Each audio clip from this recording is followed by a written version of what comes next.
A millionaire breaks down when a poor little girl asks him for his leftover food, and what he does next is simply unimaginable. Before we begin, drop a comment below and tell us where you're tuning in from. Now enjoy the story.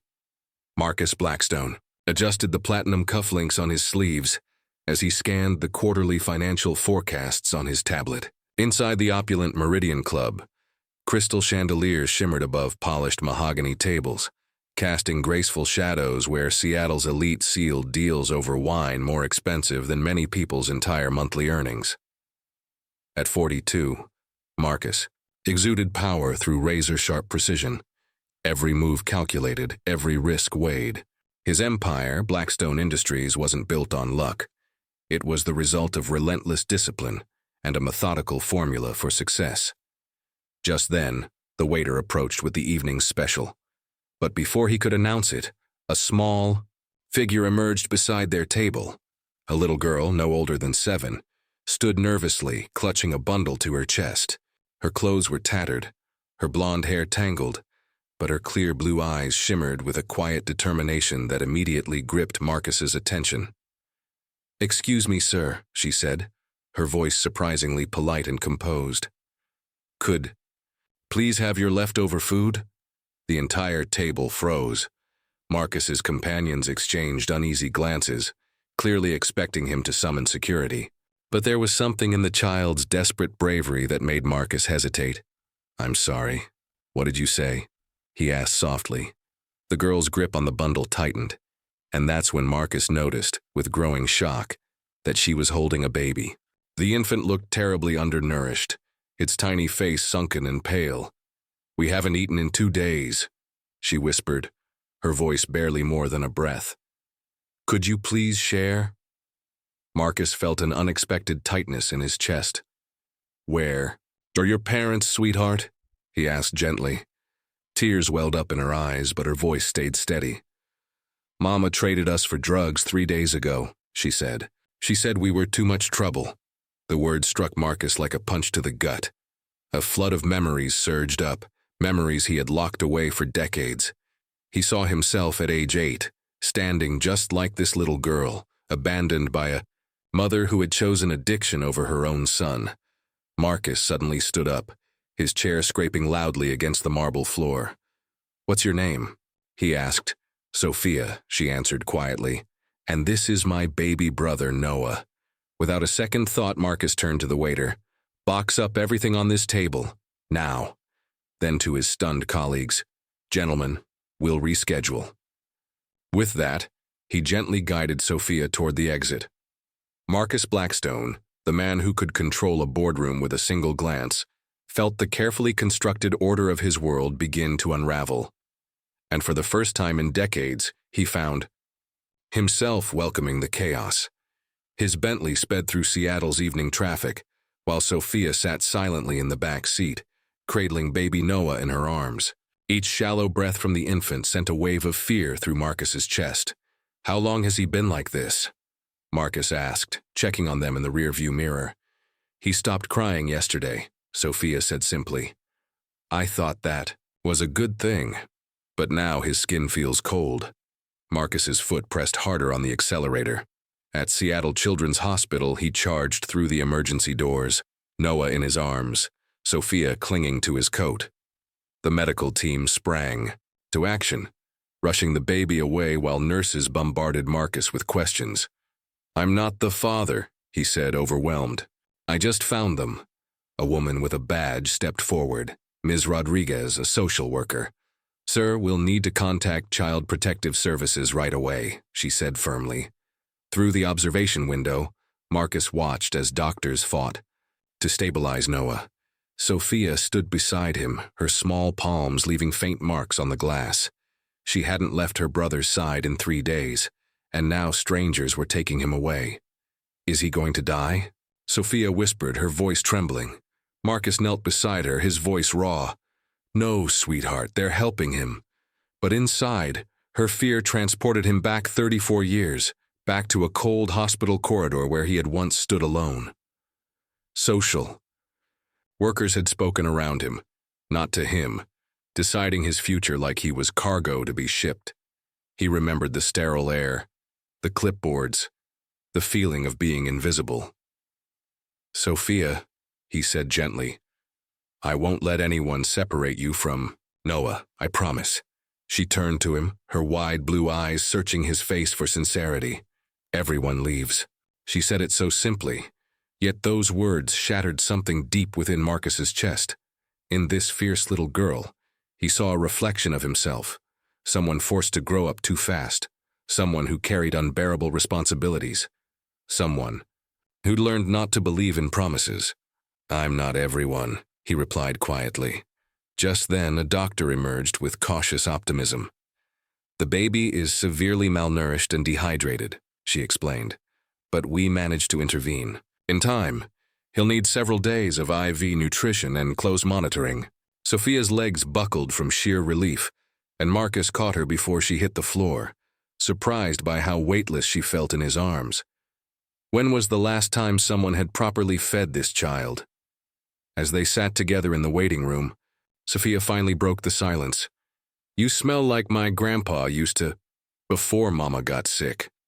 Marcus looked down at this remarkable little girl, who had protected her baby brother with nothing but love and fierce bravery. And in that instant, he made a decision that would alter the course of all their lives. He was taking them home. "Absolutely not," came the sharp voice of Marcus's attorney, Patricia Wells. She stood rigidly in the hospital corridor, her expression stiff with disbelief. "You can't just take a child you found on the street," she argued. "There are laws, procedures, background checks, legal protocols." "Then expedite them," Marcus snapped, his eyes fixed on Sophia through the glass window. She was sitting beside Noah's incubator, her tiny hand resting on the glass barrier between them. Ms. Rodriguez, the social worker, approached with a clipboard in hand. "Mr. Blackstone," she said carefully, "we appreciate your concern, but Sophia must be placed in emergency foster care tonight. We have a family—" "No." The word burst out more forcefully than Marcus intended. "She stays with me." "Sir, you're not related to these children. Legally, you have no standing." Marcus turned toward her, his voice low and commanding. The same voice that had intimidated CEOs across 3 continents. "Find a way. I'll have a team of lawyers here within the hour. Handle whatever paperwork you need." Patricia grabbed his arm. "Marcus, think rationally. You don't know the first thing about raising kids. Your lifestyle, your schedule can be changed," he cut in, pulling his arm away, surprised at how certain he felt. An hour later, after emergency guardianship papers were signed and follow-up visits scheduled, Marcus led Sophia toward his car. She clutched a small bag carrying all of Noah's belongings, a worn-out blanket, and a stuffed rabbit with one ear missing. "Where do you live?" she asked as they entered a sleek marble lobby. "Top floor," Marcus replied, pressing the penthouse button. Sophia's eyes widened as the elevator ascended. When the doors opened directly into his luxurious foyer, she stepped out hesitantly. The space was a monument to success, floor-to-ceiling windows, minimalist furniture, abstract. "Artwork worth more than most houses. This is where you live?" she whispered. Marcus saw his home through her eyes for the first time. Beautiful, yes, but also cold. Impressive, yet hollow. No family pictures, no warmth, no hint of life beyond business. "It's very quiet," Sophia murmured, her voice barely audible in the vast echoing space. She was right. His penthouse was designed as a retreat for a man who lived, and preferred to live, alone. But children needed something else. Laughter, mess, life. "Are you hungry?" he asked, guiding her toward the kitchen. Sophia nodded but lingered by the doorway as if unsure if she was really allowed. Marcus opened his fridge. Expensive wine, takeout containers. Nothing a child would even touch. "I don't know what you like," he admitted. For the first time, Sophia almost smiled. "Anything that's not garbage food." The simplicity of her words hit him like a hammer. While he'd been dining on $100 steaks, this child had been surviving on scraps. As they waited for food delivery, Sophia wandered through the living room, careful not to touch anything. She stopped in front of the massive window overlooking Seattle's sparkling skyline. "It's like a castle in the sky," she whispered. Marcus stepped beside her, seeing the view through a different lens. "Tomorrow we'll make it feel more like home." Sophia looked up at him, hope and fear flickering in her eyes. "You really won't send me away?" The question tore at him. "Never," he promised. That night, Marcus stood at the guest room doorway, watching Sophia sleep in a bed far too large for her tiny frame. She had insisted on keeping Noah's blanket close to her, a fragile thread to the one person she loved most. Marcus Blackstone had just made the most reckless, impulsive choice of his tightly calculated life. And for the first time, he didn't know what came next. The next morning, Marcus's alarm blared at 5:30 a.m., as it had for the past 15 years. His routine was sacred. Coffee, financial briefings, gym, and at the office by 7 a.m. But today, a small voice from the kitchen threw his routine into chaos. "I can't reach the cups." Sophia stood on tiptoes beside the granite counter, still. In yesterday's clothes, she had likely been up for hours, too polite or too afraid to wake him. "You're up early," Marcus said, lifting her so she could grab a cup. "I always get up early. Noah needs—" Her voice faltered. "I forgot. Noah isn't here." Marcus felt the weight of her grief settle like a stone in the pit of his stomach. Her entire world had revolved around protecting her baby brother. "We'll go see him after breakfast." At 8:00, Elena, the housekeeper, arrived to find an unexpected sight. Marcus was sitting at his grand dining table, which he'd never actually used, trying to cut Sophia's toast into perfect little squares while balancing a phone between his ear and shoulder. "No, Peterson. The Tokyo merger can't wait. Move the call to Sophia, careful with the juice, 9:30. Elena blinked, barely hiding her amusement as Seattle's most controlled CEO fumbled through a child's breakfast. "Mr. Blackstone," she said kindly. "Perhaps I could help?" Sophia looked from Marcus to Elena with wary eyes. She was clearly measuring if this new adult was yet another threat, someone who might pull her away from what little safety she'd found. "Elena's been with me for 5 years, Marcus said gently. "She's family." The word surprised, even him. He'd never called anyone family before. Later, while Marcus juggled a video conference call, Sophia quietly explored his office. She moved like a whisper, barely touching anything. But Marcus noticed the drawings she left behind. One showed a woman walking away from 2 small children. Another depicted kids hiding under a bridge. The most haunting showed a tiny girl carrying a baby through dark, empty streets. "Sophia," he asked once his call ended, "these pictures, did this really happen?" She nodded, her tone matter-of-fact. "After Mama left, we stayed in the park for 2 days, then the shelter, until they told us we had to go." "How did you feed Noah?" "I asked nice people for food. Sometimes," she hesitated, "sometimes I took things from stores when no one was looking." Marcus stared at the 7-year-old who had become a mother, a guardian, a fighter out of sheer necessity. While he closed multi-million-dollar deals, she had fought for survival with nothing but courage. "You did what you had to do," he said softly. "You kept Noah safe." Sophia's shoulders loosened, just a little. For the first time, someone understood. She wasn't a thief. She was a protector. That night, as Marcus tucked her into bed, she asked the question he'd feared most. "When will you get tired of us?" The simple, honest question pierced his heart. She had come to expect abandonment because it was all she'd ever known. "Never," Marcus whispered. But as he returned to his office, uncertainty crept in. 17 missed calls, dozens of urgent emails. His perfectly structured world was unraveling. Fast. Yet as he thought of Sophia's fierce devotion to her brother, Marcus began to see something clearly. Maybe some things in life were worth more than order. "He can come home today," Dr. Martinez said with a smile, reviewing Noah's chart. "The IV nutrition worked. He's gained almost a pound." Sophia pressed her face to the nursery window, watching her brother sleep. For 5 days, she hadn't left his side, terrified he might vanish if she blinked. "You hear that, sweetheart?" Marcus knelt beside her. Noah's coming home. To your castle? Sophia asked, her voice a hushed whisper. Our home, Marcus corrected softly. While Sophia stayed at the hospital to help with discharge, Marcus rushed to transform his sterile guest room. Elena helped him build a crib, change tables, and gather enough baby supplies to fill a mini store. He bought everything the clerk suggested, though he had no idea what a baby truly needed. Mr. Blackstone, Elena laughed as he fumbled with a mobile of dancing elephants. Perhaps we start with the basics. 2 hours later, Sophia returned, cradling Noah like a precious treasure. She stepped into the nursery with wide eyes, soft yellow walls, a rocking chair near the window, shelves, lined with books and colorful toys. Is this really for Noah? She whispered. For both of you, Marcus said. Marcus answered calmly, but that very first night shattered whatever illusions he had about being a parent. Noah woke up screaming every 2 hours.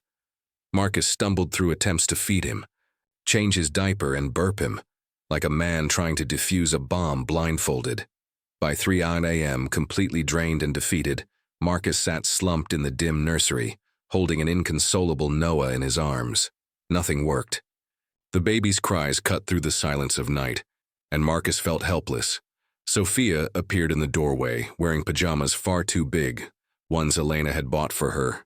You're holding him wrong, she said plainly. Marcus looked up, too exhausted to feel embarrassed. Can you show me? Sophia climbed into his lap, her tiny hands guiding his arms gently into position. Like this, now rock back and forth, not side to side. And hum. He likes humming. Within minutes, Noah's cries faded into soft whimpers. Then silence. Marcus stared in disbelief as this little girl. His daughter? When did he start thinking of her that way? Demonstrated a skill set he hadn't known a 7-year-old could possibly have. How did you learn this? He asked softly.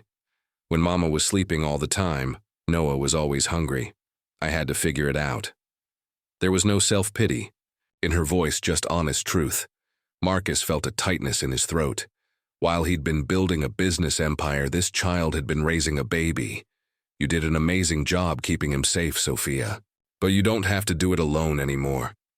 For the first time since they'd met, Sophia smiled. Truly smiled. Her whole face lit up, revealing the little girl she was meant to be. Can I help you learn? She asked. I'd like that very much. They sat together in the quiet nursery, Noah peaceful in Marcus's arms, Sophia resting gently against his side. Marcus felt something shift deep inside him. This wasn't charity. It wasn't duty. It was family. And strangely, instead of terrifying him, it felt like home. His phone buzzed insistently as he warmed Noah's morning bottle. The hospital staff had been discreet, but clearly someone had spoken. Sir, Rebecca, his executive assistant, sounded tense on the line. We have a situation. Channel 7 is airing a story in 20 minutes. Billionaire's midnight rescue, charity, or publicity stunt. Marcus's heart dropped. How did they? Someone leaked hospital security footage. They're questioning your motives. Suggesting this is calculated PR to distract from your Q2 losses. Sophia looked up from her cereal, sensing the tension. Is something wrong? Nothing you need to worry about, Marcus lied, stepping into his office. On his screen, the story was already going viral. Footage of him carrying Noah through the ER. Speculations about his sudden paternal instincts. And worst of all, his business partner, David Sterling, giving a statement. Marcus Blackstone has always been a man of image, David told the reporter, wearing a mask of measured concern. While I respect his charitable intentions, a CEO must stay focused on fiduciary responsibilities. Our shareholders deserve leadership that isn't distracted by personal projects. Personal projects. Marcus's jaw clenched. David was framing this as weakness, an emotional lapse. And worse, he was using it to maneuver for control. The phone wouldn't stop ringing. Board members, investors, media, all demanding answers. By midday, paparazzi had gathered outside Marcus's building. Marcus, Patricia said urgently, On the phone, David's called an emergency board meeting for Thursday. He's using the recent stock dip and your erratic behavior as grounds for immediate review. Marcus glanced toward the living room. Sophia was playing with Noah, totally unaware that her mere presence had now become a weapon against the man who had only wanted to protect her. That evening, David arrived, uninvited. His smile was sharp and hollow. "May I come in?" he asked. "We need to talk." Reluctantly, Marcus led him to the living room, speaking in a hushed tone so as not to disturb the children. "This media circus needs to end," David began immediately. "The board is shaken. The stock's unstable. You're putting everything we built at risk. These children needed help. And you helped them," David said with rehearsed calm. "Now find them a proper home and get back to business." "They have a proper home. Here." David's polished facade cracked slightly. "Marcus, you're a CEO, not a caretaker. This domestic detour will ruin your credibility." "My credibility isn't worth more than their lives, isn't it?" David leaned in, lowering his voice. "Without your company, your status, your power, you can't help anyone. The board meets Thursday. I suggest you show them where your priorities really are." After David left, Marcus found Sophia standing in Noah's doorway, holding her worn stuffed rabbit. "Will the mean man make us leave?" she asked in a tiny voice. Marcus knelt, his voice firm and full of fire. "No one will ever make you leave, I promise." But as he held her small hand, Marcus knew. David had drawn the battle lines. The fight for his company and his family had begun. At 6 a.m. Tuesday, Marcus's phone lit up with urgent calls. The London merger, worth $500 million and 2 years of negotiation, was unraveling. "The Rothwell Group is threatening to walk," Patricia reported. "They say your last-minute contract edits were unacceptable. But Marcus, those changes came from David. He altered the terms yesterday without consulting you." Marcus's grip tightened on the phone. David was moving the chess pieces, while Marcus was learning to change diapers. "Mr. Rothwell will only meet in person," Patricia added. "You'd have to catch the noon flight." "I can't travel today," Marcus said, watching Sophia cradle Noah with practiced care during his morning bottle. "Marcus, this is $500 million. If it collapses, the board will destroy you." From the living room, Sophia called out, "Marcus, Noah's fussy again. Can you help?" Two worlds, powerful CEO and accidental father, collided with brutal clarity. All Marcus had to do was fly to London, seal the deal, and prove David wrong. "Book the flight," he said stiffly. He found Sophia trying to calm a crying Noah, tears streaming down her cheeks.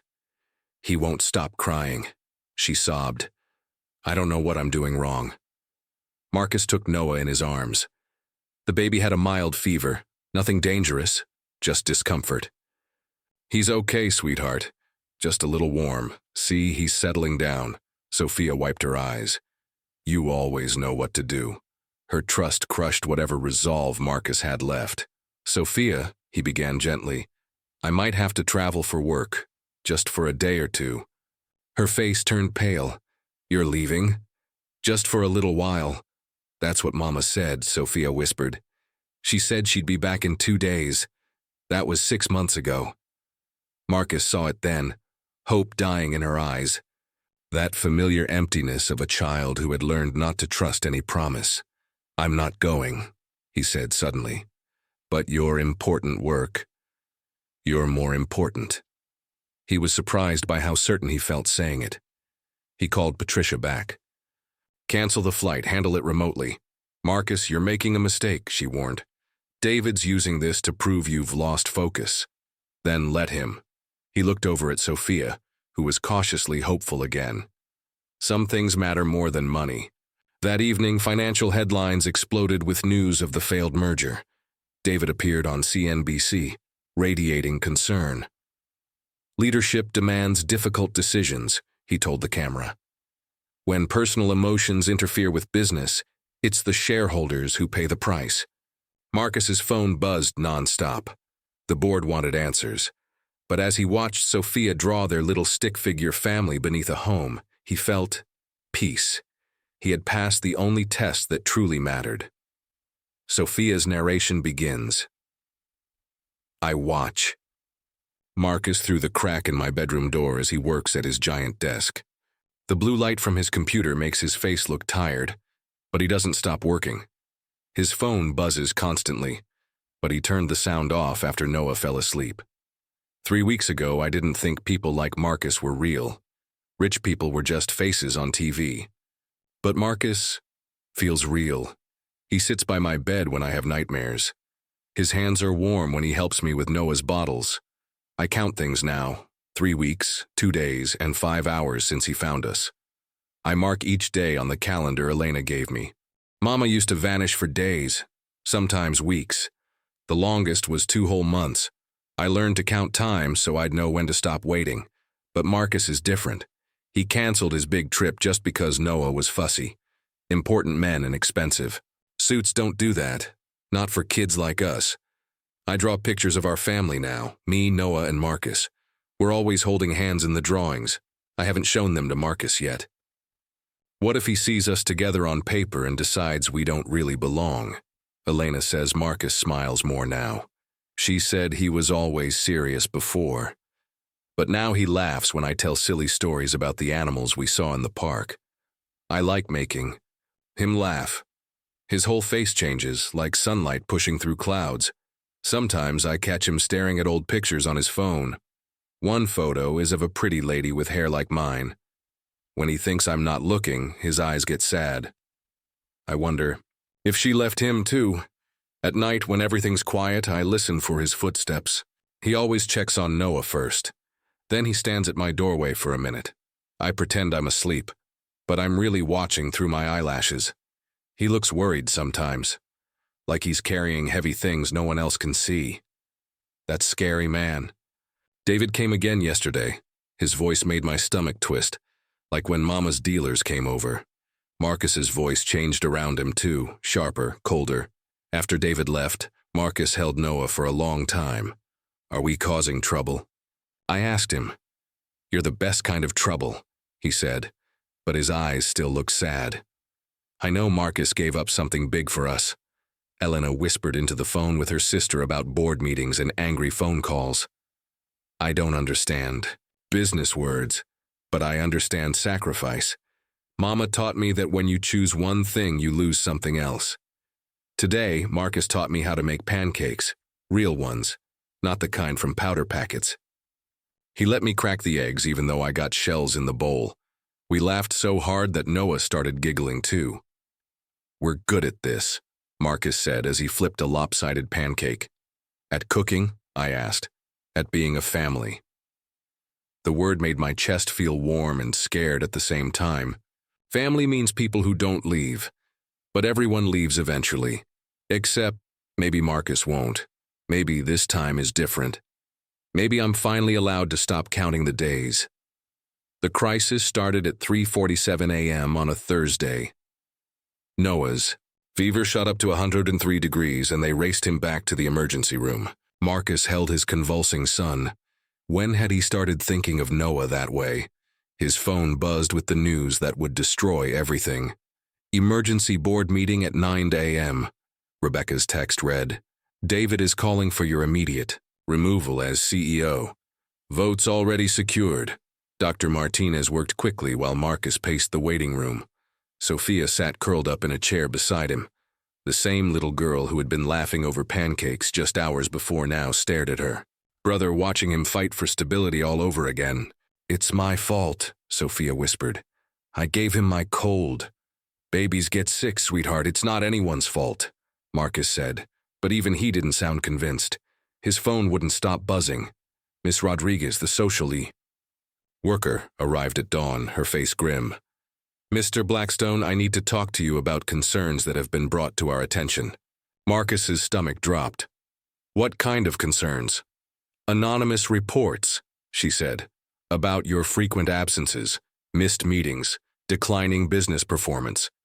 There are questions about whether your current situation allows you to provide a stable home. Through the hospital window, Marcus noticed news vans pulling into the parking lot. Someone had leaked that Noah was hospitalized. His phone rang again. Patricia, with legal news that shattered what was left of his hope. Marcus, there's more. David hired Williams and Associates. They're filing papers this morning to challenge your emergency guardianship. They're claiming you're an unfit guardian because of neglecting fiduciary responsibilities. The room seemed to tilt as Marcus realized what David was really doing. He wasn't just trying to take the company anymore. He was coming for his children. The custody hearing is at 9 a.m., Patricia said. Same time as the board meeting. Marcus closed his eyes. This wasn't accidental. David had engineered the timing. He was forcing Marcus to choose, his empire or his family. Either way, he would lose one.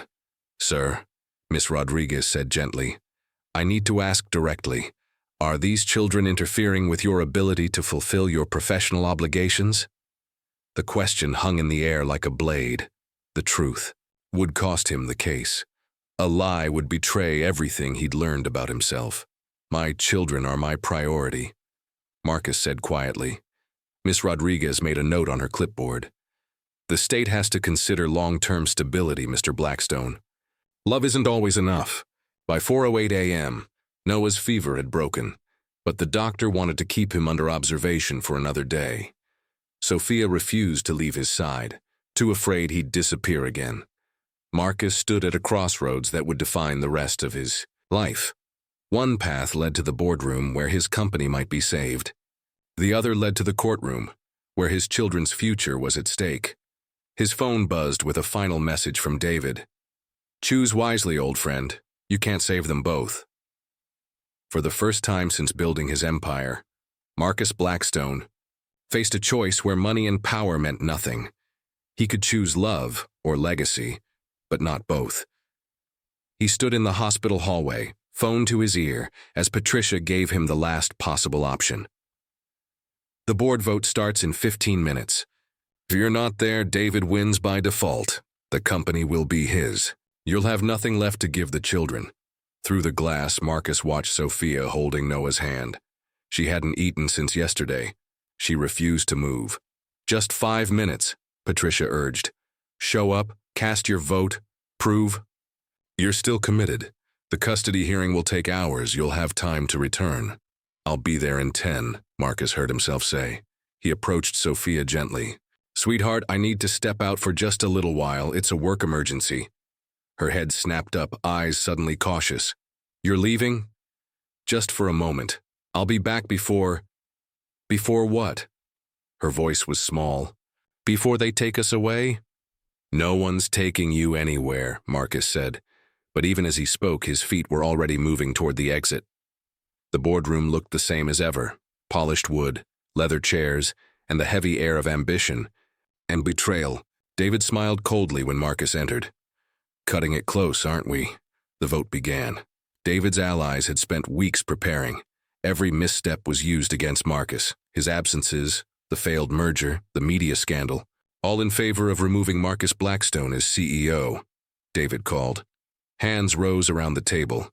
Not a full majority, but dangerously close. Marcus's phone buzzed again. Miss Rodriguez. Mr. Blackstone, where are you? The custody hearing has begun. The judge is asking for your location. His blood ran cold. I'm coming now, he said. Your absence is being interpreted as lack of commitment, she warned. The Harrison family's attorney is using it to claim you. Prioritize business over the children. The Harrison family. Marcus reeled. David had found distant relatives willing to challenge custody in exchange for money. He bolted from the boardroom. In the elevator, Patricia called with the final blow. The judge postponed the hearing until tomorrow. She's ordered a full investigation into your commitment level. Marcus rushed back to Noah's hospital room, but it was empty. A security guard stood beside the bed. The children have been placed in emergency foster care, the guard said. Given the circumstances, social services made the decision. Marcus collapsed into the chair where Sophia had been sitting. Her stuffed rabbit lay forgotten on the cushion. On the bedside table sat a drawing, a stick figure man walking away from two smaller figures. At the bottom, in small, careful letters, Goodbye. Marcus, thank you for trying. For the first time in his adult life, Marcus Blackstone wept, truly wept. He had chosen the boardroom over the courtroom, and in doing so had become exactly what Sophia feared most, another person who left. Marcus sat in his empty penthouse. Noah's half-used bottle still sat on the counter. Sophia's drawings were scattered across the desk like silent accusations. His phone had stopped buzzing. Even his allies had gone quiet after the custody loss. Then there was a knock. Soft, hesitant. It was Elena holding a manila envelope. "Mr. Blackstone, I found something. You need to see this." Her hands trembled as she handed it over. "I've been cleaning Mr. Sterling's office for 3 years," she said. "Yesterday I saw some papers. They didn't make sense until now.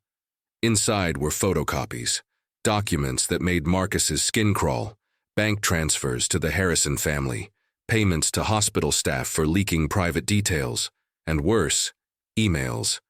Exchanges between David and a private investigator, dated 2 weeks before Marcus even met Sophia and Noah. Find leverage on Blackstone. Personal angle preferred. Will pay premium for actionable intelligence." The final email was sent the morning after Marcus took the children to the hospital. Subject: acquired. Children from homeless situation. Located. Recommend media exploitation and custody challenge through discovered relatives. Marcus's hands shook.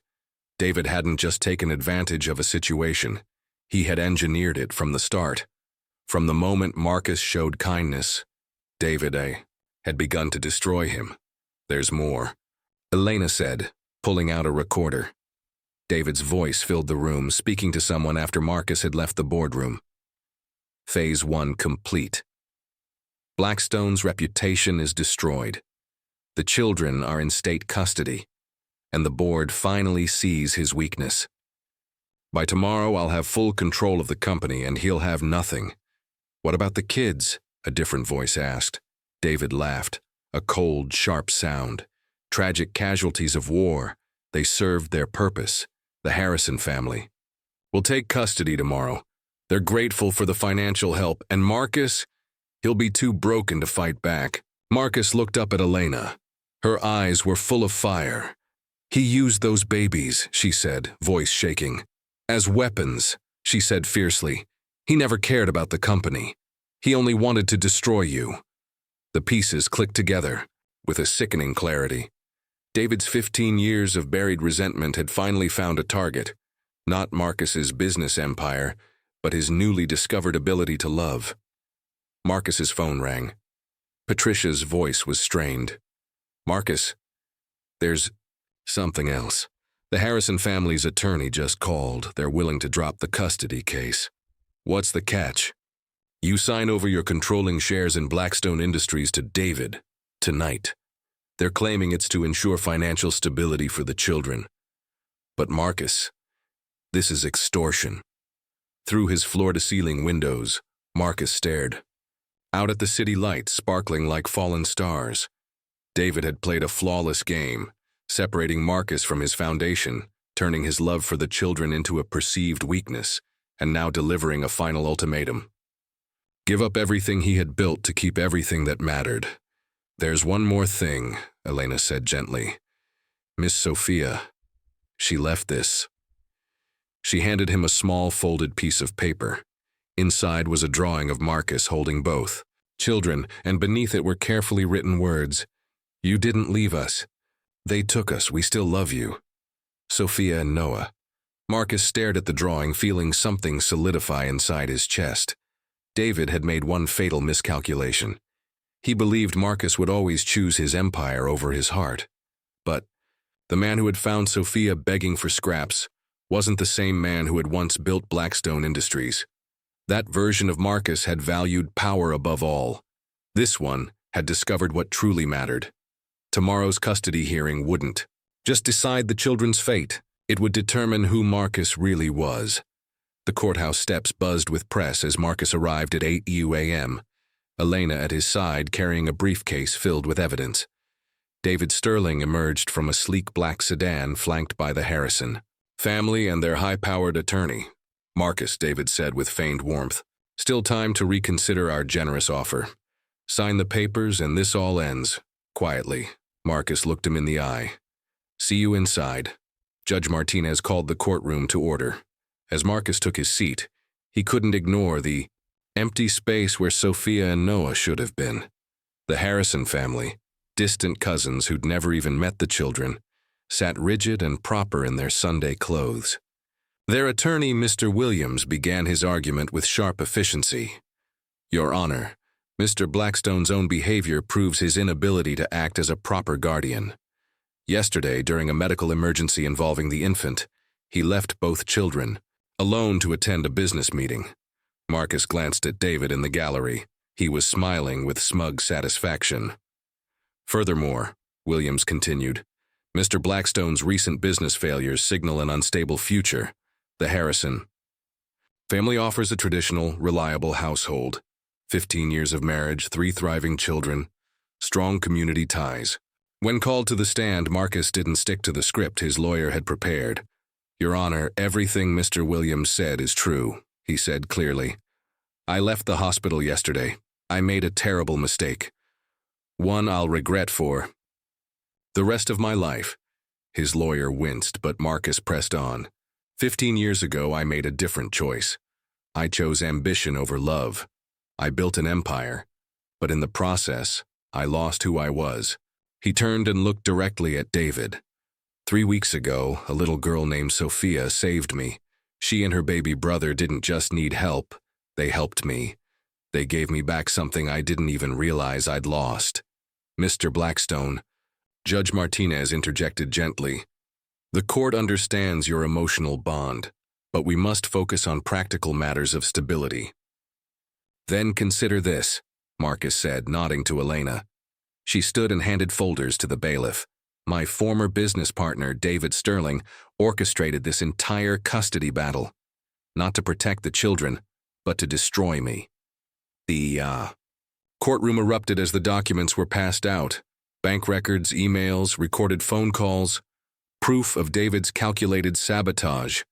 He paid the Harrison family to file for custody. He bribed hospital staff for private information. He sabotaged my business deals to paint me as unstable. And worst of all, he used 2 innocent children as pawns in a personal vendetta. David shot up from his seat. This is outrageous. Is it? Marcus asked calmly, as he played Elena's recording over the speakers. David's voice echoed through the courtroom. Tragic casualties of war. They served their purpose. The board finally sees Blackstone's weakness. The Harrison family's attorney went pale. Their client sat frozen as the truth became undeniable. They had been manipulated. Your Honor, Marcus said quietly, I'm not a perfect father, but these children will never doubt that they come first. I'm prepared to give up everything else to prove it. He reached into his jacket and pulled out a document, his signed resignation. I hereby resign as CEO of Blackstone Industries. Let David have the company. My only priority now is to be the father Sophia and Noah deserve. Judge Martinez reviewed the evidence silently, then turned to David. Mr. Sterling, you will remain for further questioning by court officers. Harrison family, your petition is dismissed, permanently. Then she faced Marcus. Mr. Blackstone, your willingness to sacrifice your company demonstrates sincere commitment. However, due to yesterday's lapse in judgment, custody will be reinstated with conditions, mandatory parenting classes and monthly check-ins with social services. Her gavel fell like thunder. Marcus had won his children, but given up everything else. As they exited the courthouse, Elena squeezed his arm. They're bringing the children now. Marcus looked up to see Sophia sprinting toward him, Noah bouncing in the arms of a social worker. In that moment, he realized David had been wrong. Marcus Blackstone hadn't lost everything. He had finally won what truly mattered. 6 weeks after the custody hearing, Marcus's life looked nothing like it had before. The penthouse was gone, sold to cover legal fees. Their new home was a modest 3-bedroom in Queen Anne, with a small backyard where Sophia could play and Noah could safely crawl in the grass. Marcus had kept his word. He had given up everything. David now controlled Blackstone Industries and was steadily tearing down all that Marcus had built. Former colleagues avoided him. Investors stopped calling. In the eyes of the business world, Marcus Blackstone had become a cautionary tale. But when Marcus watched Noah take his first unsteady steps across the living room, he felt wealthier than he ever had. He did it, Marcus. Look. Sophia clapped as Noah stumbled into Marcus's waiting arms. I see him, sweetheart. He's getting so strong. Marcus had thrown himself into fatherhood with the same drive he once reserved for corporate takeovers. Parenting classes, pediatric CPR, hours of reading about child development. He had traded corporate reports for bedtime stories, board meetings for trips to the playground. The doorbell rang, interrupting their celebration. Marcus glanced through the window and recognized the black sedan. Patricia Wells stood at the door, flanked by two sharply dressed men. Marcus, we need to talk, she said. May I come in? Sophia instinctively stepped closer to Marcus, still wary. Who are they? She asked. Just some people from my old job, Marcus replied gently.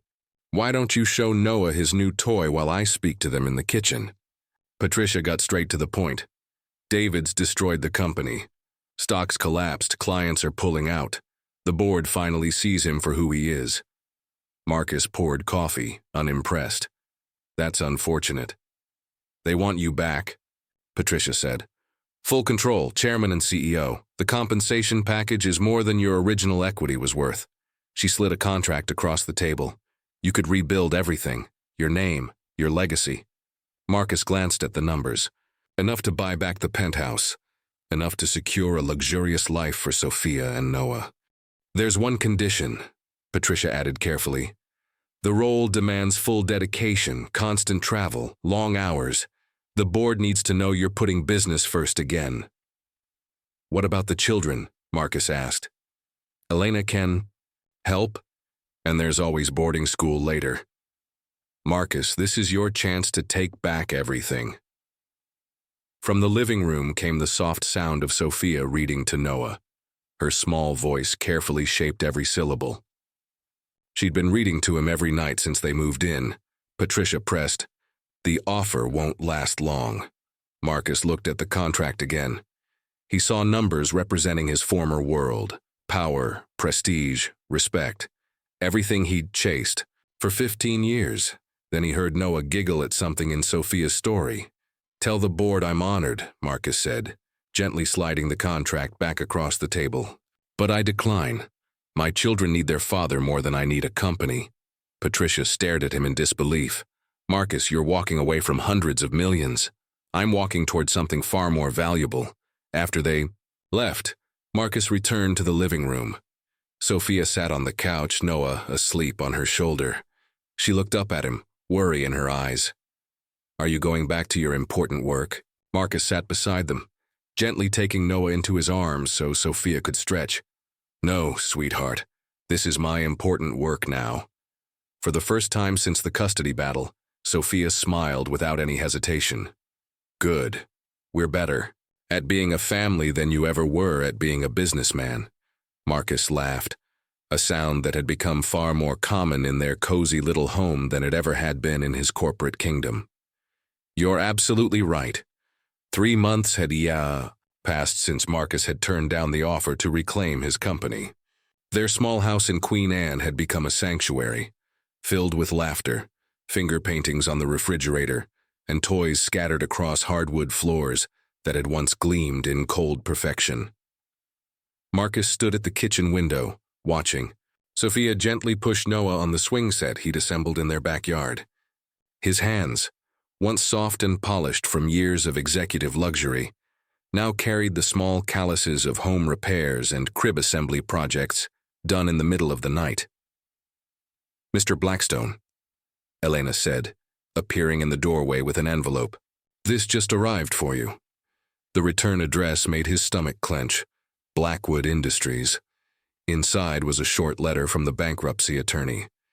David's mismanagement had finally brought down the empire Marcus had spent 15 years building. Hundreds of employees laid off, pension funds depleted. The name Blackwood had become synonymous with collapse and failure. Marcus should have felt broken. Instead, as he watched 9-month-old Noah squeal with delight while Sophia spun him around, he felt something unexpected. Peace. His phone buzzed. A text from Patricia. David Sterling arrested for embezzlement. FBI found millions in offshore accounts. Your vindication is complete. Vindication. The word felt empty. Yes, the truth about David had come out. But what about the hundreds of lives disrupted in the process? All because Marcus had walked away when the company needed someone to step in. Marcus, Sophia called from the backyard. Come push Noah higher. He folded the letter and stepped outside. These days, his life ran on a different kind of schedule. Nap times, grocery lists, pediatric appointments. His morning alarm was no longer stock alerts. It was Noah babbling happily from his crib. How high can he go? Marcus asked, taking over the swing. Not too high, Sophia said seriously. He's still little, but he likes it when you make airplane noises. Marcus grinned and began making exaggerated flying sounds. Noah burst into giggles. 6 months ago, Marcus had been negotiating multi-million-dollar deals. Now his most important daily task was bringing laughter to a baby. Sophia, he asked softly, do you ever miss our old house? The big rooms, all those toys? She thought about it, then answered with a maturity beyond her years. Sometimes I miss the big bathtub, but this house feels more like home. Why? Because you're always here. In the big house, you were always working or talking on the phone. Here, you help me with my homework and make silly faces at Noah. That evening, as Marcus gave Noah a bath, a task he'd once paid others to handle, he reflected on the strange math of loss and gain. David had taken his money, his reputation, his company, and in exchange, Marcus had found something he hadn't even known he was missing. Purpose beyond profit. Love without strings. A family born not from obligation, but from choice. After putting Noah to sleep, Marcus found Sophia at the kitchen table focused on a school project. What are you working on? Family tree. For show and tell, she said, holding up her poster board. It was covered in photos, drawings, and bright colors. Teacher said we should include everyone important. To us. At the top was a photo of Marcus with both kids taken at Noah's first birthday party. Beneath it, in neat handwriting, my family, Sophia Blackstone, Noah Blackstone, and Papa Marcus. Papa Marcus. Not just Dad. Something entirely their own. Is it okay that I called you that? She asked hesitantly. I know you're not my real dad. Marcus knelt beside her chair, his voice thick. Sophia, family isn't about who you're born to. It's about who chooses to love you every single day. And every day, I choose you and Noah. She wrapped her arms around his neck. We choose you too. Later that night, in his modest bedroom, Marcus looked at the framed photo on his nightstand. A year ago, he'd slept in a penthouse surrounded by trophies and glass awards. Now, he slept in a simple bed, under drawings Sophia had made, listening to the soft sighs of his sleeping children. He'd lost his empire, yes, but he'd found his kingdom. Tomorrow would bring new problems, bills, school forms, the long path of rebuilding. But tonight, Marcus Blackstone knew with absolute certainty that he was exactly where he belonged. 18 months after that unforgettable night at the Meridian Club, Marcus stood quietly at the back of Jefferson Elementary's multi-purpose room, his heart pounding. 8-year-old Sophia was arranging her display for the school's Family Heritage Showcase. Her board was a masterpiece of childhood creativity, photos, glitter, and carefully handwritten stories. But the centerpiece took Marcus's breath away, a large drawing of 3 smiling figures beneath a rainbow, with bold letters spelling the Blackstone family. Are you Papa Marcus? A curious voice asked beside him. A fellow parent, studying the display. My daughter Madison talks about you all the time. She says Sophia's papa used to be really rich but gave it all up to be a dad. Marcus smiled, watching Sophia explain her board to a growing crowd of students and parents. Something like that. In his arms, 14-month-old Noah squirmed excitedly and babbled when he saw his sister across the room. The change in both children was astonishing. Noah had transformed from a fragile, malnourished infant into a lively toddler. Sophia had gone from a cautious, mistrustful child to a confident student who now raised her hand in class and laughed freely with friends. But the biggest change had happened in Marcus himself. Gone was the man who counted success by quarterly earnings and boardroom victories.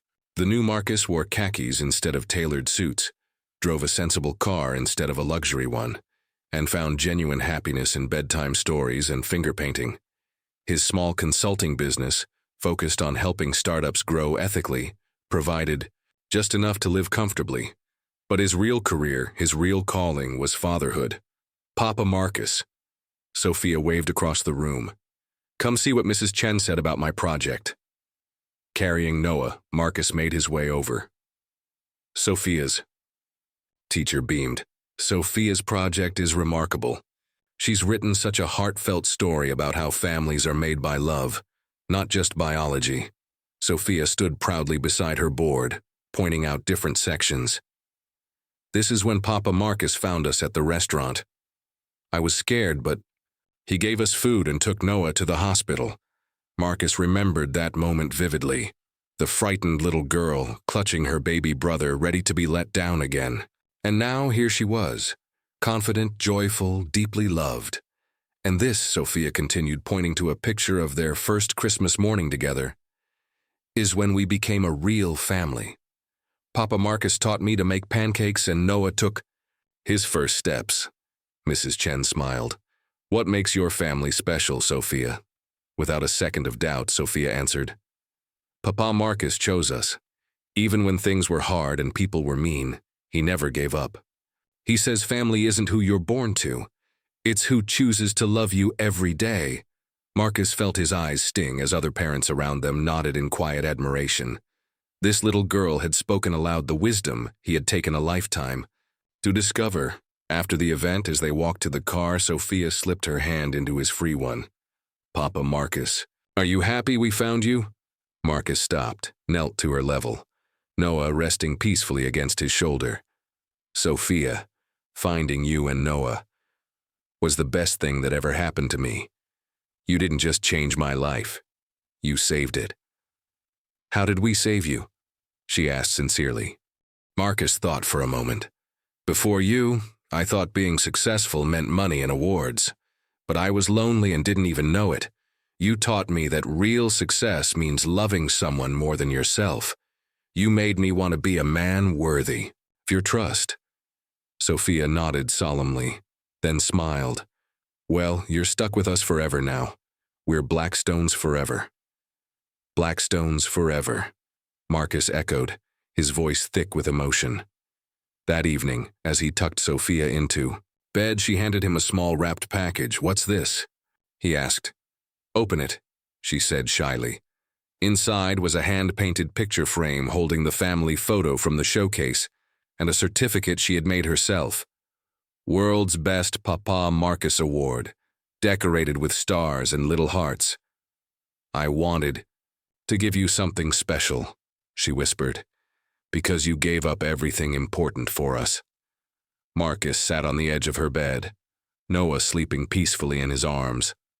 Sophia, he said softly, I didn't give up everything important. I gave up everything that wasn't important, so I could find what truly is. He looked at her, the brave little girl who had once protected her baby brother with nothing but fierce love, and at Noah, the child who had flourished through care and security. You are my everything important. As he turned off the light, Sophia's voice came softly through the dark. Papa Marcus, do you think Mama would be happy that we found you? Marcus paused in the doorway. They rarely spoke about the woman whose addiction had left them adrift. But when they did, he always tried to speak with compassion. I think your Mama loved you very much, sweetheart. And I think she'd be very glad you found someone who could love you the way you deserve. Later that night, with Noah sleeping in his crib and Sophia dreaming in the next room, Marcus stood in their cozy living room. Every shelf, every wall was filled with photos. First steps, pancake mornings, crayon drawings, bedtime memories. A year and a half ago, he'd been Marcus Blackwood, ruthless CEO, lonely and hollow. Now he was Papa Marcus Blackstone, living in a modest home filled with joy, handmade gifts, and the kind of wealth no bank could ever measure. David Sterling's betrayal had destroyed his company, but it had also revealed Marcus's soul. The world may have mocked him, the business elite may have dismissed him, but none of them had seen his greatest success. Marcus Blackstone had learned that family isn't just blood, it's love chosen daily. And sometimes losing everything is how you finally find what matters most. In saving Sophia and Noah, he had unknowingly saved himself.